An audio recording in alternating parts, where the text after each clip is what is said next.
Samoona kana jaraarra yuunivarsiitii garagaraatti hiriirri yuunivarsiitii ijoollee yuunivarsiitii keessatti ba'anii faannoon uummata Oromoo ajjeesaa jira. Aanurraa dhaabbatu stop killing Oromoo maas jedhanii gaafa isaan ba'an itti dabbaasee dabaddabsiisa. Maaliif isaanii kun maali ajjeesaniidha moo maalidha inni wanti isaa? Kun amma karaa sirriidha amma dhugaa rabbiiti. Isuma dhugaa rabbiitiif amma kun dhugaa mootummaan kun warreen akkana balaaleffachuu qabu ofumaa'uu gadi ba'e jechaadha. Maaliif giddiidhaan uummata baasee koottaa balaaleffadha nama qalu. Nama qalu uummata biyya kana keessatti balaaleffatamuu qabate mootummaan haala mijeessuu yoo qaban malee warra gadi ba'ee balaaleffate dabaddabuun hidhuun maal jechuun inumaan barbaachifne inni kun. Inni kuni furmaata waloo barbaada bakka. Furmaata waloo gaafa siin jedhu har'a guyyaa tokko lama qofa. Intinii kanarraa wacanii galuu osoo hin taane istiragilii irratti gochuu barbaachisaa. Redeendeesiidhaan deddeebi'anii uummata kanaa sagalee ta'uu nu barbaachisaa jechaadha. So kanaafuu jajjabaatanii uummata kana hamma danda'ametti sagalee yoo ta'anii malee dhiiroo wanti nuti deemaa jiru kaleessa fiichee ture miti inni akkasitti intinii jedhamee qalame. Har'a garuu distaansiidhaan malee anas akkasumatti naqale. Eengadda Wallaggatti morma kutanii intinii itti fannisaa turan. Isaan maaliif uummata Oromoo waan ta'aniif bara maaliif qaama morma kutanii itti fannisaa ture sun.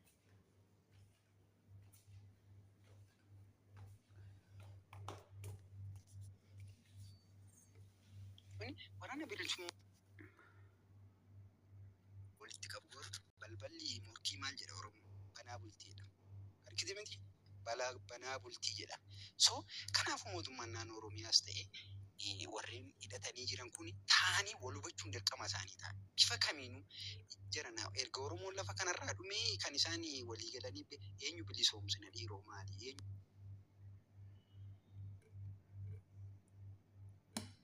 Bilisoomsa mootummaan eenyu bilcha isaan bosonaa socho'an eenyu bakka wal hubachuun dirqama asirratti.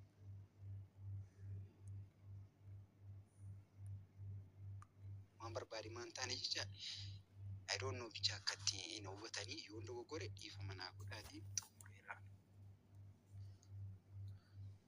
Baay'ee galatoomii akka ulfaatu yaada bareedaadha. Dassaaleen badhaasa.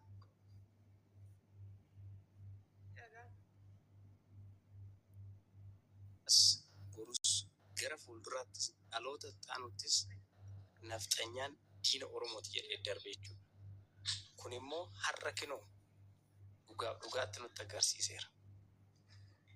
Namni haguma fedhe walitti illee jabaatu nama siyaasa oofu tokkotu ta'e akkasumara namatti dhaga'amuu dhiisuu danda'a. Yookiin kaabinee tokko ta'e yookiin waraana mootummaa tokko keessaa odoo ta'e rakkoon qabu.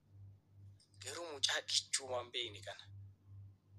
Daa'ima waan tokko waa'ee siyaasaa waan tokko mana isheetti galtee waa nyaachuu hin dandeenye.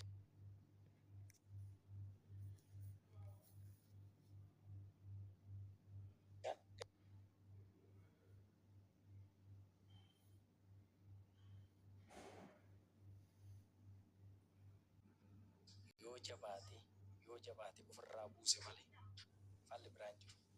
Innis maayinni amma torbee tokkoon booda sooretti dubbattee turte. Wayii guyyaa lamaan booda maal godhu ajandaa biraa uumuuf uummanni tiiktookii uummanni sooshaal miidiyaa kana ajandaa biraa qabata. Argi afur ajandaa godhanii uummanni haruma gadi baasaa fannisa haruma gadi baasaa maal godhaa jechaa ture. Guyyaa sadii booda hin dhiisan. Maal akka godhan eessa akka dhaqxe micoosanii maalirraa akka ga'e maal takka ta'e iyyuu namni gaafate jiru jechuudha gabaabuma. Kanaafuu uummatni Oromoo barataan barsiisaa qeerroon Oromiyaa keessa jira tokko ta'anii yoo mirga isaaniitiif dubbatanii mirga isaanii kabachiisuu danda'an irraa kanaaf takka furmaanni bira takka jiru. Gama waraanaa hidhatee bosona jiruutinis takka furmaata eege. Isaan uummata yaasaaman hiyyeessa yaa dararan ilmaan hiyyeessaa yaa fixan. Kanarraa kanaaf Oromoodhaaf qabsoon soba siru. Utuu Oromoo qabsaa ta'e yeroo mootummaan kun laamsha'ee dadhabe wayyaanii waraanatti tumsan qeerroo Oromoo wajjin wal deeggaranii nuun taane mootummaan kun ergii jedhanii hin araaramnus ergii jedhanii lakki dantaan keenya nutti taafu dantaan uummata Oromoo kana haa durfamu nu uummanni Oromoo akka dhumu barbaadu haati hiyyeessaa akka boochu barbaadu utuu kan jedhan ta'e yeroo san yookiin araara fudhatanii galu yookiin immoo wayyaanii wajjin illee gara tokko ta'anii mootummaa kana kuffisanii dantaa uummata kana kabachiisu ture sunis hin taane isaan yeroo san maal godhan dafanii mandara keessa galanii yeroo itti mootummaan achi dhaqee isaan waraana isaan mandara keessa galanii taadha hiyyeessaa saamaa turan haadha manaa namaa abbaa manaa biratti gudeedaa ture ani kana namoonni baay'een jala kana ta'anii dhaga'uu danda'u kun isaanii akka ilaalcha mataa isaatiitti fudhachuu danda'a ana kun nan galchu dhugaa naa galeen dubbadha waan ta'eef waanan keessa ol waanan arguun dubbadha waan ta'eef asii gaafa ergitti deemu gaafa karaarra deemu minishaan mattaawaqaa sirraa fuudhee hudduu keessa ol si dhiitee leenjii waraanaa si galche inni maallaqatti argata yoommoo ati nama daldalaa taate yookiin immoo dhimma maatii keetii kan sirra yoo ta'e 20,000 kaffalteetu minishaadhaaf kaffalteetu ganna dhiisettee caakkaa keessa baddee galte kun sirna keessa jiru maal keessa akka jiru uummanni sooree wanna tokko bakka wanti ta'aa jiru wanta akkasiin galu inni magaalaa Finfinnee laa Jimma laa inni isaanan bareecheedha lubbuun nama garuu takka isa biratti gatiin qabu kanaafuu yoo danda'ame uummanni Oromoo jabaatee mirga ofii dubbachuu kallattii barbaachisutti deemu kanarraa kanaaf immoo yoo kanas dadhabe gara waaqa isaatti boo'u kanarraan addaanii wanta jiru baay'ee bakka wanti jettu baay'ee jira garuu wanti dubbachuu barbaadu baay'ee jira dubbattees nuti warri uummanni sooshaal miidiyaa kanaa waan furmaata finnuu qabu hin beeku waan ta'eef waan ta'aa jiru hin beeku isaa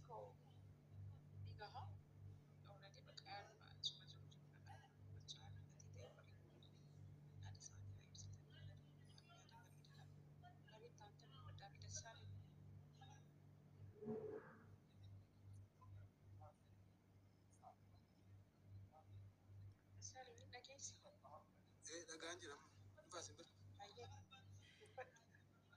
dhagaan na dhageessu soore yaada bareedaa yaada ariifadii kaasan isa dhaggeeffachaan ture